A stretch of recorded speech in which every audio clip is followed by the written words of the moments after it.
সন্তান, যারা মা বাবাকে কষ্ট দাও, একটু নিজের কানটা দিয়ে শোনো, এই পিতামাতা তোমার জন্য কত না কষ্ট করেছে রে সন্তান।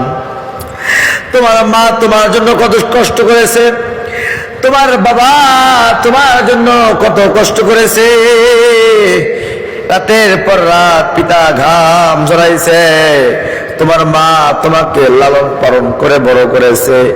শীতের রাতে সন্তান তুমি ঘুমাইতে পারো না, তোমার মা তোমাকে এই পাশ থেকে ওই পাশে নিয়ে ঘুমায়। ও সন্তান, কেমন করে এই মার এই বাবাকে ভুলে যাও, যে বাবা রোদের বেলা কষ্ট করে নিজের ঘাম ঝরাইয়া টাকা ইনকাম করে। ও সন্তান, কেমন করে তুমি তোমার পিতা মাতাকে ভুলে যাও।